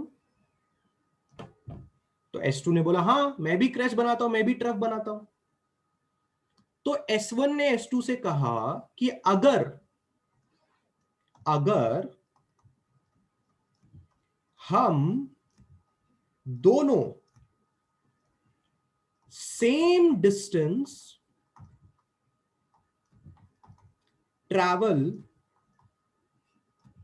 करते हैं, अगर हम दोनों मतलब S1 और S2 सेम डिस्टेंस ट्रैवल करते हैं, देन जो crest slash trough point P पे आएगा वो भी सेम होगा। S2 ने बोला क्या क्या क्या क्या क्या क्या, व्हाट। S1 ने कहा वापस सुनो, आराम से सुनो और समझो। अगर हम दोनों सेम डिस्टेंस ट्रैवल कर रहे हैं, तो अगर मैंने पहले क्रेस्ट निकाला तो ऑब्वियस सी बात है तुम भी पहले क्रेस्ट ही निकालोगे। S2 ने बोला पागल है क्या, हम दोनों की अभी अभी दोस्ती हुई है, ऐसा नहीं है कि मैं तेरा गुलाम हूं, तू क्रेस्ट निकालेगा तो मैं भी क्रेस्ट निकालूंगा। ये किसने बोला तेरे को? नहीं, मेरे को नहीं निकालना क्रेस्ट, मैं ट्रफ निकालूंगा। जबरदस्ती है क्या? तुम क्रेस्ट निकालते हो पहले, हम भी क्रेस्ट निकालेंगे। हाँ? S1 ने बोला बेटा तुम एक चीज भूल रहे हो। S2 ने कहा क्या? हम दोनों का पेरेंट सोर्स एक ही है। तो S2 ने कहा तो? बोले हम दोनों जुड़वा है, जुड़वा। बोले तो फिजिक्स के भाषा में हम दोनों सेम फेज में हैं। तो S2 ने कहा तो बेटा अगर मैं साइन वेव निकालूंगा वो भी क्रेस्ट की, तो तुम्हें भी साइन वेव ही निकालनी पड़ेगी क्रेस्ट की। S2 ने कहा अच्छा ऐसा होता है? बोले हाँ ऐसा होता है। इसीलिए तो यंग्स ने दो अलग अलग लाइट के सोर्स नहीं लिए, उन्होंने एक ही पेरेंट सोर्स से दो सेकेंडरी सोर्स पैदा किए, ताकि वो दोनों के दोनों सेकेंडरी सोर्स सेम फेज में हो। अब S2 ने जैसे ये सुना, S2 ने पूछा अगर ऐसा नहीं होता तो, अगर तू और मैं एक ही पेरेंट सोर्स से पैदा नहीं होते तो S1 जवाब देता तो इंटरफेरेंस होने के चांसेस या इंटरफेरेंस होने का पैटर्न हमें नहीं पता होता। हम जानबूझ के ऐसा कर रहे हैं कि तुम और मैं एक ही सोर्स से इसलिए डिराइव होने चाहिए ताकि हम सेम फेज में हो। S2 का सवाल है सेम फेज में होने से तुम्हें इतना क्या फायदा मिल रहा है जो तुम सेम फेज चिल्ला रहे हो? अरे बाबा, S1 ने यह कहा कि अगर हमें यह पता है कि हम दोनों की शुरुआत कैसी है, तो हम यह पता लगा सकते हैं कि हम दोनों का अंत कैसे होगा।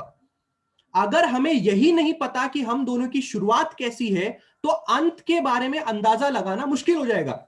S2 बोलता है क्या शुरुआत क्या अंत? S1 बोलता है देख तेरे को एक एग्जांपल देता हूं। अगर मैंने पहले क्रेस्ट निकाला, तू 2 सेकंड के लिए ऐसा मान ले कि तूने भी क्रेस्ट निकाला। S2 बोलता है हाँ ठीक है, तो बता अगर मैं पहला क्रेस्ट निकाल रहा हूं तो मैं अगला क्या निकाल रहा हूं? S2 बोला कॉमन सेंस है, तू अगला ट्रफ निकाल रहा है तो मैं भी अगला ट्रफ निकालूंगा। बोला बिल्कुल सही। फिर S1 बोलता बता मैं अगला क्या निकालूंगा? क्रेस्ट। तू अगला क्या निकालेगा? क्रेस्ट। देखा, अगर मुझे शुरुआत पता थी तो मुझे अंत भी पता था। S2 बोला हां बे, इसका मतलब अगर हम दोनों ने सेम डिस्टेंस ट्रैवल किया है तो जो आखिर में हम दोनों का क्रेस्ट या ट्रफ बनेगा वो दोनों भी ऑटोमेटिकली सेम होगा। उसने बोला हाँ बिल्कुल सही है, इसलिए तो तेरा क्रेस्ट मेरे क्रेस्ट पे गिरा और हम दोनों ने ब्राइट बैंड बनाया। अब S2 बोलता है बेटा ऐसे भी तो हो सकता था मेरा ट्रफ तेरे ट्रफ पे गिरता। बोलता हाँ स्क्रीन को थोड़ा दूर कर दे। अगर तूने स्क्रीन को थोड़ा दूर कर दिया होता तो ऑटोमेटिकली ये डी डिस्टेंस अगर बढ़ जाता तो अगला मेरा ट्रफ गिरता और तेरा भी ट्रफ ही गिरता, क्योंकि स्क्रीन तेरे और मेरे से सेम डिस्टेंस पे है और हमने सेम डिस्टेंस ट्रैवल किया है। तो कुछ भी कर लो, कुछ भी कर लो, सेंटर वाला बंदा हर दम ब्राइट ही बनेगा, बिकॉज हम लोग सेम डिस्टेंस ट्रैवल करते हैं सेंटर वाले बंदे तक।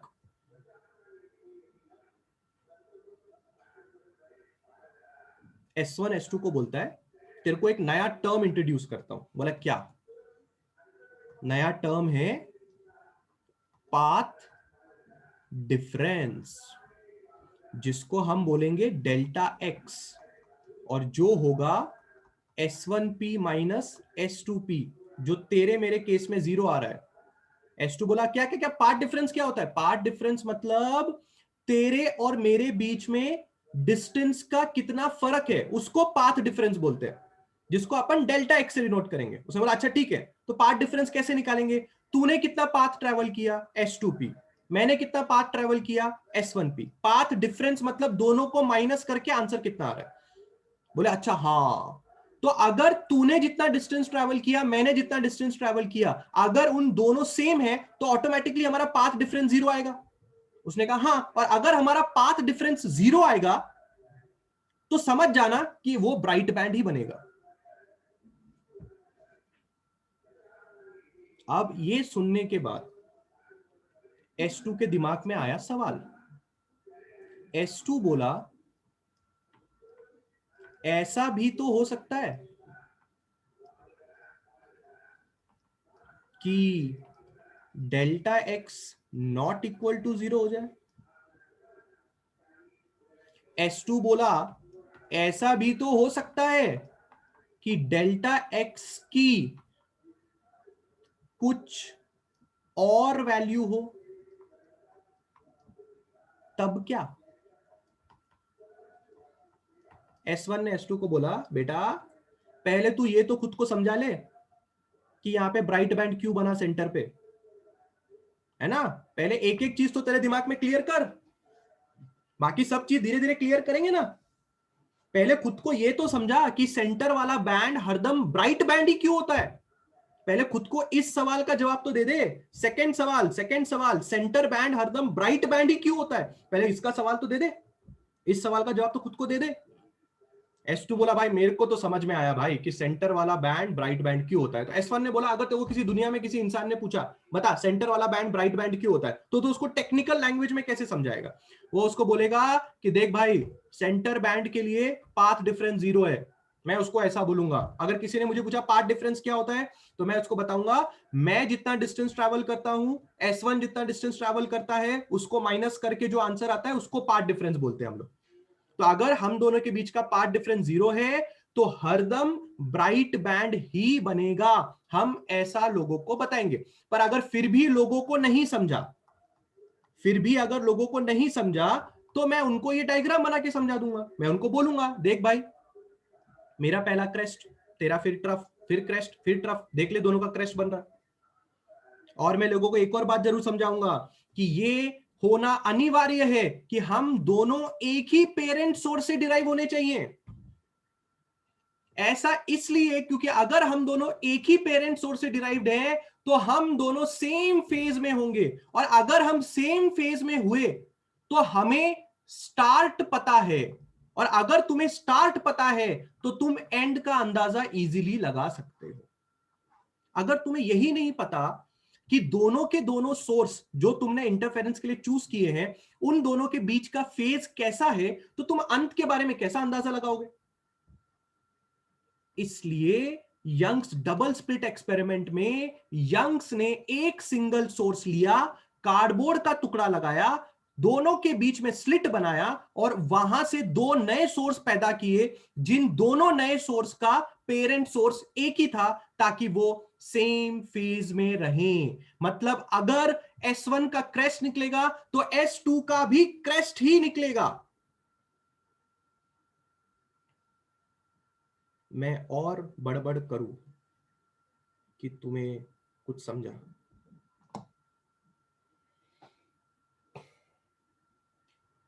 कम ऑन एवरीबॉडी, क्या तुम्हें ये बात समझी कि सेंटर वाला बंदा ब्राइट क्यों होता है? क्या तुम्हें ये बात समझी कि पाथ डिफरेंस नाम की चीज क्या होती है, और क्या तुम्हें अगले 2 सवाल वैलिड लगते हैं? ऐसा भी तो हो सकता है, क्या ये 2 सवाल तुम्हें वैलिड लगते हैं? मेरे इतने सवाल है तुम लोगों से। Any doubts you want to ask? अगर हम दोनों सेम डिस्टेंस ट्रैवल करते हैं, then crest trough point P पे आएगा, वो भी सेम होगा। आगे बढ़ रहे हैं क्लास। अगर आपको अगले 2 सवाल समझ में आए तो आपकी क्यूरियोसिटी बढ़ जाएगी। आपकी क्यूरियोसिटी ये बढ़ेगी कि सर, डाउट तो आपने बहुत वैलिड पूछा है, अब इसका जवाब भी तो दे दो। ऐसा भी तो हो सकता है ना सर, यहां पे S1 नाम का सोर्स है, यहां पे S2 नाम का सोर्स है ना सर? मैंने कहा हाँ है ना, बिल्कुल सही है ना। और सर यहाँ पे कहीं पे स्क्रीन है ना सर? S1 वाला बंदा S2 को बोलेगा बेटा अब हम कहीं और इंटरफेरेंस करेंगे। बोला कहाँ करेंगे? बोले यहाँ इंटरफेरेंस करेंगे, यहाँ। तो S2 बोलेगा ठीक है, मेरी एक वेव आ रही है उधर, वो तुमको वहां इंटरफेरेंस करने के लिए मिल जाएगी। Now this is point P. अब S2 S1 को बोलता है बेटा अब बता जरा, अब बता पॉइंट पी पे क्या बनेगा। सेंटर वाले पॉइंट पे तो तुम बहुत हीरो बन रहे थे, सेम डिस्टेंस ट्रैवल किया कि नहीं किया, ऐसा वैसा ये वो। अब बताओ पॉइंट पी क्या बनेगा, ब्राइट बैंड बनेगा कि डार्क बैंड बनेगा, बताओ जरा अभी। S1 बोला wait, first let's understand the example. अच्छी तरह से ये एग्जाम्पल को समझना। ऑब्वियस सी बात है कि S2P is greater than S1P, ये सबको दिख रहा होगा। यानी कि S2 से निकलने वाली जो रे ऑफ लाइट है उसने ज्यादा डिस्टेंस ट्रैवल किया है P पॉइंट तक पहुंचने के लिए, और S1 नाम की रे ऑफ लाइट ने कम डिस्टेंस ट्रैवल किया है P पॉइंट तक पहुंचने के लिए। अगर मुझे पाथ डिफरेंस निकालना है तो ऑब्वियस सी बात है मैं बड़ी वैल्यू माइनस छोटी वैल्यू करूंगा, और मुझे साफ साफ पता है कि ये आंसर तो 0 आने वाला नहीं है, जैसे कि पहले वाले केस में हुआ। पहले वाले केस में तो दोनों ने सेम डिस्टेंस ट्रैवल कर लिया, तो ये S1 वाले भाई साहब ने करामत कर ली। S1 वाले भाई साहब ने करामत क्या की, चल मेरा पहले क्रेस्ट, तेरा क्या है क्रेस्ट, चल मेरा अगला ट्रफ, तेरा क्या अगला ट्रफ, बहुत अच्छे, मेरा अगला क्रेस्ट, तेरा क्या क्रेस्ट। देखा क्रेस्ट पे क्रेस्ट पड़ा कि नहीं पड़ा, है कि नहीं? सेम डिस्टेंस ट्रैवल किया तो क्रेस्ट पे क्रेस्ट ही पड़ेगा, ट्रफ पे ट्रफ ही पड़ेगा, दोनों पॉसिबल है। अब क्या करोगे बेटा, S1 ने S2 को कहा, मेरी बात ध्यान से सुनना, S1 ने S2 को कहा कि सपोज कर मैं एक वेव भेजता हूं। बोला ठीक है भेज, पर तू गिनती करेगा कि मैंने जो वेव भेजी है उसका डिस्टेंस कितना होगा। उसने बोला ठीक है, डिस्टेंस S1P होगा, गिनती क्या करनी है पता है, और तूने जो वेव भेजा उसका डिस्टेंस कितना होगा। तो बोले मेरा वेव का डिस्टेंस S2P होगा। बोले बढ़िया, तो दोनों को माइनस कर दे। बोले ठीक है, पाथ डिफरेंस आ गया। तो S1 कहता है कि अगर पाथ डिफरेंस ऑड नंबर आया तो समझ जाना पॉइंट P पे डिस्ट्रक्टिव इंटरफेरेंस होगा, और अगर पाथ डिफरेंस एक इवन नंबर आया तो समझ जाना वहां पे कंस्ट्रक्टिव इंटरफेरेंस होगा। S2 बोला क्या क्या क्या, तुमने तो कहा था कि 0 आने पे कंस्ट्रक्टिव इंटरफेरेंस होता है। बोले अरे हाँ 0 आने पे भी होता है, और एक कंडीशन पे कंस्ट्रक्टिव इंटरफेरेंस होता है, अगर तुम्हारा path difference not equal to 0 है। तो path difference not equal to 0 होने पे 2 केसेस बनते हैं, या तो आया हुआ नंबर ऑड हो सकता है, या तो आया हुआ नंबर इवन हो सकता है। उसने कहा हाँ यार ये बात तो बिल्कुल सही कह रहे हो तुम। जैसे कि फॉर एन एग्जाम्पल हो सकता है कि मैंने 14 मीटर ट्रैवल किया, हो सकता है कि S2P 14 मीटर है, हो सकता है कि S1P 12 मीटर है। मैंने ज्यादा किया, तूने कम किया। अगर हम यहां से डेल्टा एक्स निकालेंगे तो 2 मीटर आता है ना, तो 2 मीटर तो इवन नंबर है। बोले हाँ देख पॉसिबिलिटी है कि नहीं है। उसे बोला हाँ हाँ बिल्कुल सही। देख ऐसा भी हो सकता है क्या, तूने 15 मीटर ट्रैवल किया, मैंने 12 मीटर ही ट्रैवल किया। बोले हाँ ऐसा भी हो सकता है। तो बोले देख माइनस करके आएगा कि नहीं है डेल्टा एक्स 3 मीटर। बोले हाँ, मतलब क्या ये बात सही है कि पाथ डिफरेंस 0 तो आ सकता है पर उसके अलावा ऑड और इवन भी आ सकता है। बोले हाँ हाँ हाँ ठीक है आ सकता है, I agree. Do you agree as audience? क्या आप इस बात पे एग्री करते हैं एज ऑडियंस कि पाथ डिफरेंस 0 तो आ सकता है पर ऑड और इवन भी आ सकता है? एज ऑडियंस आप इस बात पे एग्री करते हैं कि सिर्फ S1 और S2 एग्री करते हैं? क्या एज ऑडियंस आप इस बात पे यकीन करते हैं कि पाथ डिफरेंस ऑड और इवन दोनों आ सकता है? अगर वो नॉट इक्वल टू 0 नहीं आएगा तो, अगर वो नॉट इक्वल टू 0 नहीं आएगा तो वो ऑड और इवन दोनों आ सकता है। Do you agree to this statement? Come on, सोच के देखो, सोच के देखो। S2P हो सकता है 12 या 14, उसने ट्रैवल किया 10, माइनस करके देखो 2 मीटर 4 मीटर 6 मीटर, जो भी पार्ट डिफरेंस आएगा ये इवन नंबर है कि नहीं है? पर हो सकता है ना कि S2P 15 हो और S1P 12 हो, माइनस करके देखो 3 आता है। 3 इवन नंबर है कि ऑड नंबर है? ऑड नंबर है। इसका मतलब आपका पाथ डिफरेंस ऑड भी हो सकता है इवन भी हो सकता है। मुझे इस बारे में सब लोगों का रिप्लाई आना चाहिए। ये अलग केस है, जीरो वाला केस नहीं है। अगर पाथ डिफरेंस 0 नहीं हो सकता तो वो ऑड भी हो सकता है इवन भी हो सकता है। जब तक हाया नहीं आएगा आगे नहीं बढ़ूंगा। बेटर हो तुम लोग भी, आगे की कहानी सुनाऊंगा ही नहीं।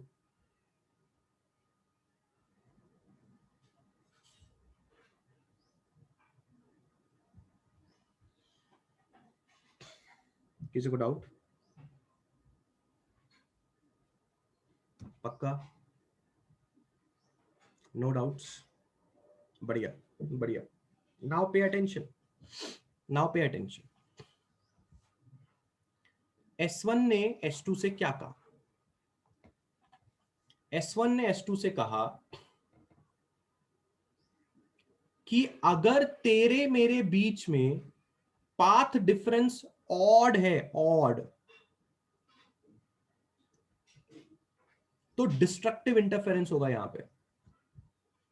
और अगर तेरे मेरे बीच में पाथ डिफरेंस इवन है तो कंस्ट्रक्टिव इंटरफेरेंस होगा यहां पे। S2 क्या बोला यार, यार थोड़ा एक एग्जांपल यार, जैसे तूने पहले करके दिखाया था ना, पहले करके दिखाया था, क्रेस्ट भेजा फिर ट्रफ भेजा फिर क्रेस्ट भेजा, फिर मेरे को समझा ना कि क्रेस्ट पे क्रेस्ट गिरा है कि नहीं। तो यहां पे भी एग्जांपल हो जाए ना यार। तो S1 ने क्या कहा, ठीक है मैं मेरी वेव भेजता हूं, मैं मेरी वेव भेजता हूं। बोला भेज तेरी वेव भेज। देख मेरा पहले क्रेस्ट गया, फिर ट्रफ गया, फिर क्रेस्ट गया, फिर ट्रफ गया। बोला अच्छी बात है, बहुत ही बढ़िया। तो S1 ने बोला कि देख मैंने 12 मीटर ट्रैवल किया। S2 बोला ठीक है मैं भी आ रहा हूं, मैं भी आ रहा हूं। तो S2 ने बोला अरे भाई मैंने मैंने 14 मीटर ट्रैवल किया है। आई हैव ट्रैवल 14 मीटर्स, तूने ट्रैवल किया 12, मैंने ट्रैवल किया 14। तो बोले ठीक है कोई बात नहीं, कोई बात नहीं, तू आ जा, तू बिंदास आ। तो S2 बोलता है कि भाई अगर तूने 12 मीटर ट्रैवल किया है, अगर मैं 14 मीटर ट्रैवल कर रहा हूं, तो ऑब्वियस सी बात है तू तो 2 क्रेस्ट और 2 ट्रफ में पी पॉइंट पे पहुंच गया। मैंने कहा हाँ, पर मुझे तो ज्यादा क्रेस्ट लगेंगे ना, ज्यादा ट्रफ लगेंगे। बोले यही तो कमाल है, तू आना, तू आ, खाली टेंशन मत ले। बोले ठीक है आता हूं आता हूं आता हूं आता हूं। 1 2 3, छोटा बनाना पड़ेगा। कितने हुए इसके, 1 2, 1 2 ना, 1 2 3 4 5 6। All of you, all the boys and the girls, ध्यान से देखना कमाल। S1P ने 12 मीटर ट्रैवल किया। S1P ने अगर 12 मीटर ट्रैवल किया तो उसका पहला क्रेस्ट, पहला ट्रफ, दूसरा क्रेस्ट, दूसरा ट्रफ, मतलब भाई 4 में पहुंच गए, भाई 4 में पहुंच गए। पर अगर ये वाले भाई 14 मीटर ट्रैवल कर रहे हैं तो ऑब्वियस सी बात है कि इनके क्रेस्ट और ट्रफ ज्यादा होंगे। तो चार क्रेस्ट और ट्रफ में तो भाई इधर ही पहुंचे, चार क्रेस्ट और ट्रफ में। तो अब आगे और डिस्टेंस है, मतलब इनको और एक क्रेस्ट और ट्रफ लगेगा वहां तक पहुंचने के लिए। पर अल्टीमेटली क्या हो रहा है? अल्टीमेटली ये हो रहा है कि उनका ट्रफ और इनका ट्रफ एक दूसरे के साथ मिल रहा है। और ऐसा तभी होगा जब दोनों के बीच का पाथ डिफरेंस इवन होगा। प्लीज अंडरस्टैंड करो इस बात को। अगर आप इस बात को इस एग्जाम्पल से अंडरस्टैंड नहीं कर सकते तो मैं आपको एक दूसरा एग्जाम्पल देता हूं, ह्यूमन का एग्जाम्पल देता हूं।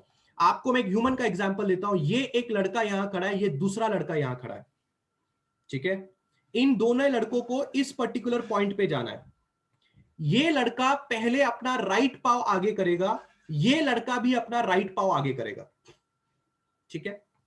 अब इस बंदे ने अगर अपना राइट पाव आगे किया तो अगला इसका लेफ्ट होगा, फिर इसका राइट होगा, फिर इसका लेफ्ट होगा और फिर इसका राइट होगा। तो आप देख सकते हैं ये लड़के ने right left right left right, मतलब जब ये इस पॉइंट पे पहुंचा तो इसका राइट पाव वहां पे पड़ा। अगर ये वाले बंदे का भी पहले राइट पाव पड़ता है तो कॉमन सेंस से इस बंदे का अगला लेफ्ट पाव पड़ेगा, पर फिर इसका आगे राइट पड़ेगा, फिर इसका आगे लेफ्ट पड़ेगा, फिर इसका आगे राइट लेफ्ट और वापस यहां पे राइट पड़ेगा। क्योंकि अगर इस बंदे ने समझो 12 मीटर ट्रैवल किया है, इस बंदे ने अगर 14 मीटर ट्रैवल किया है, तो कॉमन सेंस वाली बात है कि इन दोनों के बीच में अगर 2 मीटर का फर्क आता है तो 2 मीटर के फर्क में वापस राइट पाव ही आने वाला है। किसका? सेकंड वाले बंदे का। बस उसके नंबर ऑफ कदम ज्यादा होंगे। नंबर ऑफ कदम ज्यादा क्यों होंगे? क्योंकि 14 मीटर ट्रैवल कर रहा है ना, तो नंबर ऑफ कदम ज्यादा होंगे, पर पड़ेगा राइट पाव ही, क्योंकि दोनों के बीच में जो पाथ डिफरेंस है वो पाथ डिफरेंस इवन नंबर है। इवन सोच के देखो, ऐसा भी सोच के देख सकते हो। एक कदम यानी कि 1 मीटर, ऐसा भी दिमाग लगा सकते हो। अगला कदम यानी कि 1 मीटर, ऐसा भी दिमाग लगा सकते हो। तो ये कितने मीटर में पहुंचेगा? 1 2 3 4 5, ये पहुंचा 5 मीटर में, ठीक है। चलो और एक कदम ऐड कर देते हैं, यहां पे इसको 6 कर देते हैं। ये पहुंचा यहां पे 6 कदम में, लेफ्ट पाव में यहां पे पहुंचा, बराबर है। अब मुझे एक बात बताओ, अगर इस लड़के को इस पर्टिकुलर पॉइंट पे पहुंचना है तो इसको ज्यादा कदम लगेंगे कि नहीं लगेंगे? ऑब्वियसली ज्यादा कदम लगेंगे, क्योंकि ये वाली चीज इससे काफी दूरी पे है, ये वाली चीज इससे काफी पास में थी, बराबर है कि नहीं? पर अगर मैं तुमसे बोलूं कि ये बंदा 6 कदम में यहां पहुंचा है, और अगर मैं तुमसे कहूं कि ये वाला बंदा 8 कदम में वहां पहुंच जाएगा, तो उसका 8वां कदम कौन सा होगा? गेस करके बताओ। टेल मी, उसका 8वां कदम कौन सा होगा? राइट पाव होगा कि लेफ्ट पाव होगा? उसका लेफ्ट पाव ही होगा, वो उसका लेफ्ट पाव ही होगा, क्योंकि 6 कदम माइनस 2 कदम बिकम्स 8 कदम बिकम्स 2 कदम। 2 is a even number. Guess नहीं करके देखो, इसका भी पहले राइट पाव आएगा, फिर लेफ्ट आएगा। कितने कदम होंगे? 2 3 4 5 6 7 8, देख लो 8वां कदम लेफ्ट ही होने वाला है, कुछ भी कर लो। क्योंकि पहले वाले बंदे ने अगर 6 कदम लिए हैं और दूसरा वाला बंदा अगर 8 कदम लेता है, तो दोनों के बीच का पाथ डिफरेंस 2 कदम का होता है। 2 कदम is an even number. Even आया मतलब पक्का दोनों के सेम पाव पड़ने वाले। अब ये जो पाव पड़ने वाले हैं, इसको तुम क्रेस्ट और ट्रफ कर लो। राइट पाव को क्रेस्ट कर लो, लेफ्ट पाव को ट्रफ कर लो, और फिर सोचो कि अगर इवन होगा तो दोनों के सेम पाव पड़ेंगे कि नहीं पड़ेंगे, खुद देख लो। क्या बोलते हो?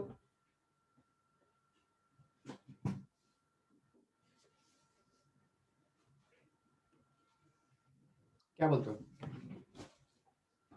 आया ना, आइडिया आ रहा है? अब यही यही गेम वापस खेलें, यही वाला गेम वापस खेलें। अब तुम खेलोगे ये गेम, ठीक है?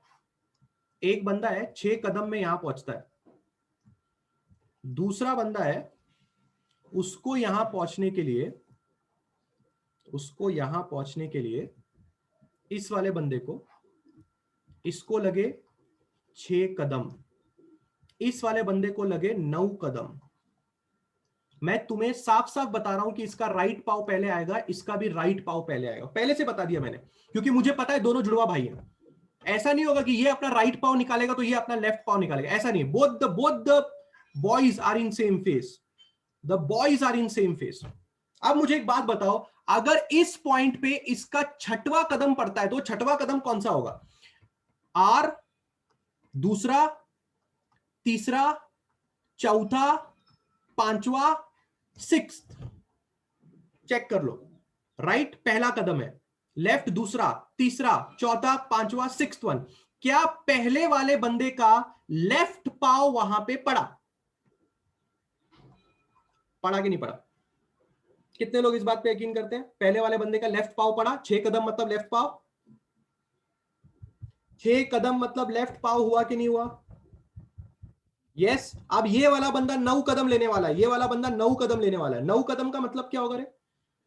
Right, left 2, 3, 4, 5, 6, 7, 8, 9। देख लो, उसका लेफ्ट कदम पड़ा तो इसका राइट कदम पड़ा।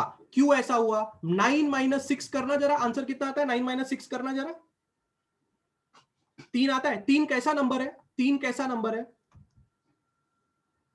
फिर इसका मतलब क्या तुम पाथ डिफरेंस से अंदाजा लगा सकते हो? क्या तुम पाथ डिफरेंस से अंदाजा लगा सकते हो कि कंस्ट्रक्टिव इंटरफेरेंस आने वाला है, डिस्ट्रक्टिव इंटरफेरेंस आने वाला है? पाथ डिफरेंस से अंदाजा लगा सकते हो कि नहीं लगा सकते हो? हाउ मेनी पीपल अंडरस्टूड कि यहां पे डिस्ट्रक्टिव इंटरफेरेंस होने वाला है? लेफ्ट पाव राइट पे पड़ा यानी कि क्रेस्ट ट्रफ पे पड़ा, ऐसा अंदाजा लगाओ। और यहां पे कंस्ट्रक्टिव इंटरफेरेंस होने वाला है, जैसे लेफ्ट पाव लेफ्ट पे पड़ा यानी कि क्रेस्ट क्रेस्ट पे पड़ा।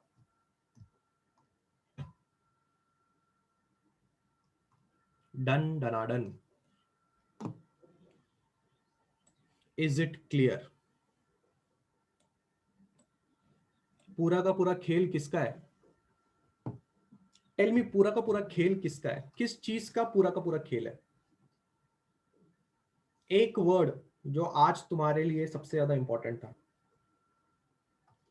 Absolutely correct, path difference. Path difference is the word जो तुम्हारे लिए सबसे ज्यादा इंपॉर्टेंट है आज के लेक्चर के लिए। मैं तुम्हें लिख के देना चाहता हूं class, the all 31 people who have attended today's lecture, किसी को भी जाके पूछ लो ऐसा कैसे होता है, यहां पे क्यों डार्क बैंड बनता है, यहां पे क्यों ब्राइट बैंड बनता है, सेंटर पे ही डार्क बैंड क्यों बनता है। It's very difficult but the way the things has to be presented, जैसे कि दोनों जुड़वा भाई हैं, दोनों सेम फेज में रहेंगे। अगर समझो ये एग्जाम्पल में ये लड़का और ये लड़का, ये जो दूसरा वाला लड़का है ये पहले वाले लड़के को बोलता है मैं तेरे को बताऊंगा ही नहीं कि मैं पहला कौन सा कदम लूंगा, जा, तूने बताया ना तू पहले राइट कदम लेगा, मैं तेरे को बताऊंगा ही नहीं मैं पहले कौन सा कदम लूंगा। अगर दूसरे वाले बंदे ने ये बताया ही नहीं कि वो पहला कौन सा कदम लेगा तो उसका आखिरी कदम क्या होगा, कैसे गेस करोगे? नहीं गेस कर सकते। इसलिए ये होना बहुत जरूरी है कि पहले वाले बंदे का राइट कदम तो दूसरे वाले बंदे का भी राइट कदम, यानी कि ये होना बहुत जरूरी है कि दोनों के दोनों सेम फेज में होने चाहिए। और सेम फेज तभी आएगा जब वो लोग एक ही पेरेंट सोर्स से डिराइव्ड होंगे, तभी ऐसा होगा। इसलिए यंग्स डबल स्लिट एक्सपेरिमेंट में ये नाटक किया जा रहा है। एक पेरेंट सोर्स ले रहे हैं, एक लेंस ले रहे हैं जिससे उसको स्ट्रेट लाइन में वेव्स बनाई जा रही हैं, कार्डबोर्ड के टुकड़े से पास किया जा रहा है, कार्डबोर्ड के टुकड़े में 2 छेद किए जा रहे हैं। ये सब नाटक इसीलिए किया जा रहा है ताकि इन दोनों सोर्स का पेरेंट सोर्स एक ही हो।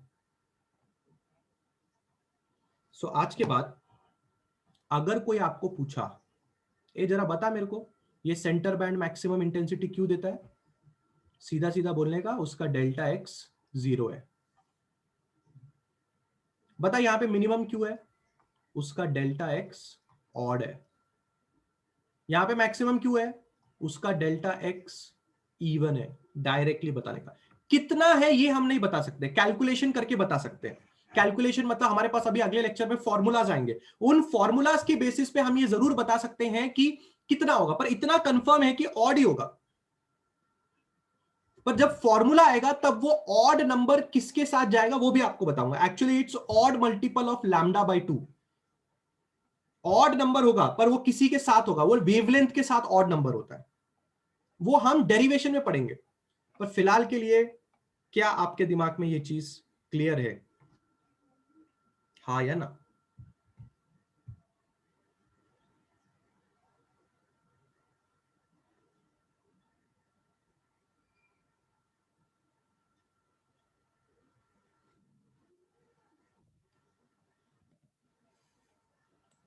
Hundred percent.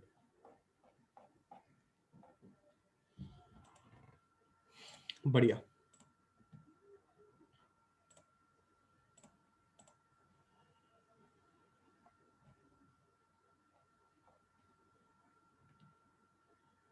कितने लोग केमिस्ट्री का लेक्चर बैठे थे? How many of you attended chemistry bye Shintre sir? कैसा था? बढ़िया था।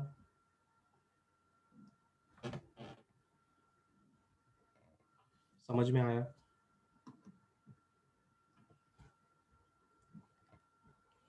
बायोलॉजी का क्या ख्याल है आप लोग का? Bye Sejal ma'am.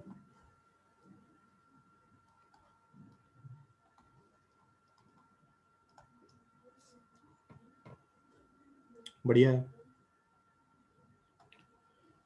Shintre sir को इसलिए लाया हूं मैं, रीजन शिंत्रे सर को लाने का, 22 ईयर्स ऑफ एक्सपीरियंस वाला बंदा अगर तुमको MHT CET प्लस नीट के लिए तैयार कर रहा है तो केमिस्ट्री का डर तुम्हारे दिमाग से निकलेगा कि नहीं निकलेगा? जरूर निकलेगा।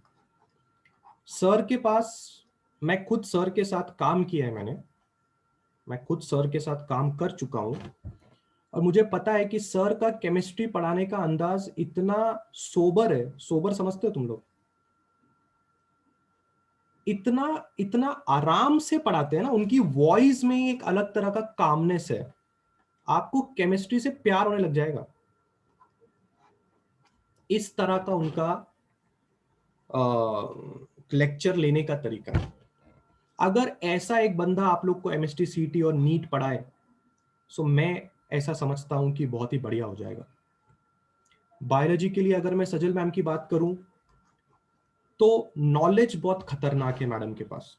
अगर आपने देखा होगा तो उनके पास जिस तरह का नॉलेज है वो बहुत ही वाइड स्प्रेड नॉलेज है। वाइड स्प्रेड नॉलेज मतलब आपको नीट के लिए स्पेशली ऐसा ही बायोलॉजी टीचर चाहिए जो आपको एक अलग वाइड स्प्रेड नॉलेज दे।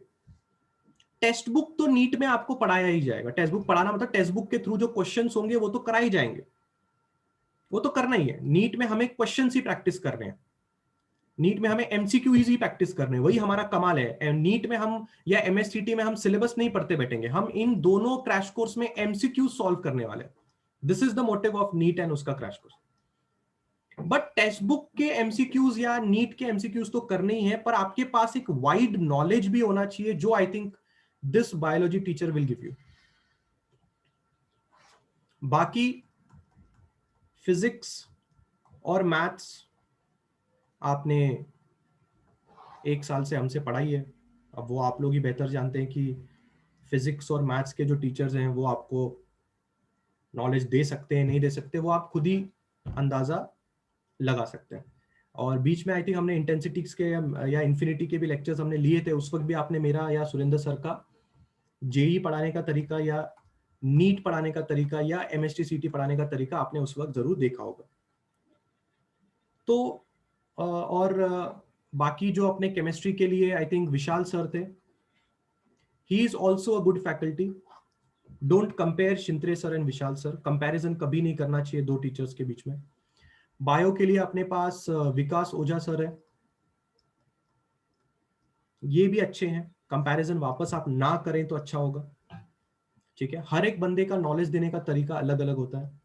शिंत्रे सर फाइनल है, सजल मैम भी फाइनल है, विशाल सर और ओझा सर भी फाइनल है, बस उनको बैकअप में रखेंगे हम लोग, ठीक है। और 12 मई से शुरू करने के लिए हम लोग तैयार हैं।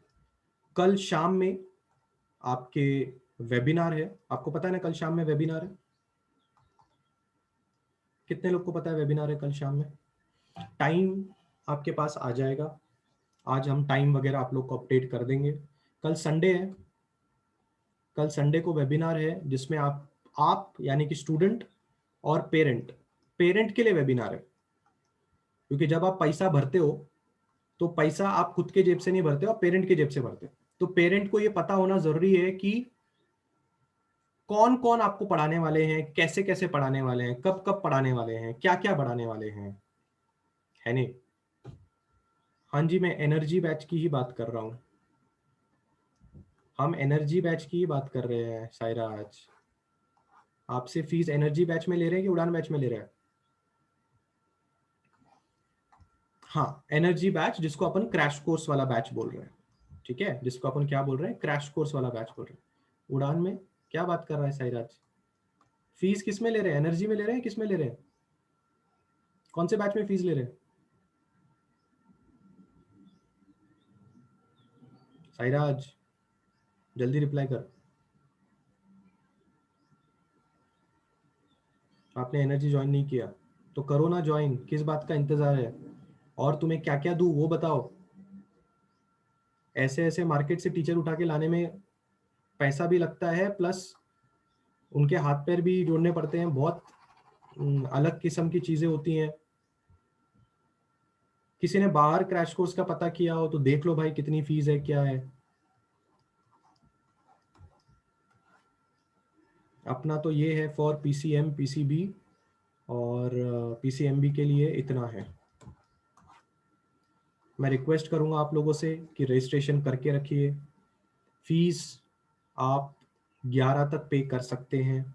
कल का जो वेबिनार है उसके अंदर आपके पेरेंट्स वगैरह को लेके आइए, आप भी आइए, बैठिए, कोई डाउट रहेगा तो पूछिए। वैसे मैंने एनर्जी बैच का शेड्यूल मैंने ग्रुप पे शेयर कर दिया है, वो देख लीजिए, ठीक है।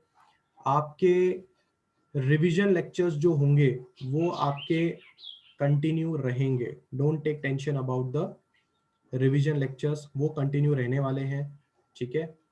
प्लस आपके क्रैश कोर्स यानी कि एनर्जी बैच वो आपका 12 मई से शुरू होगा, ठीक है। Anything else you want to ask? कोई कुछ पूछना चाहता है?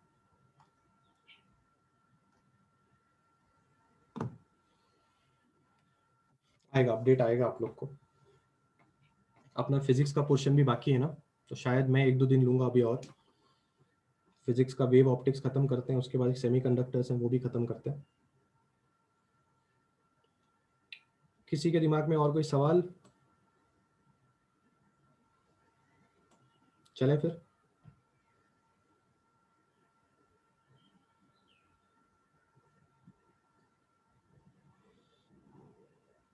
ओके, चलो बाय।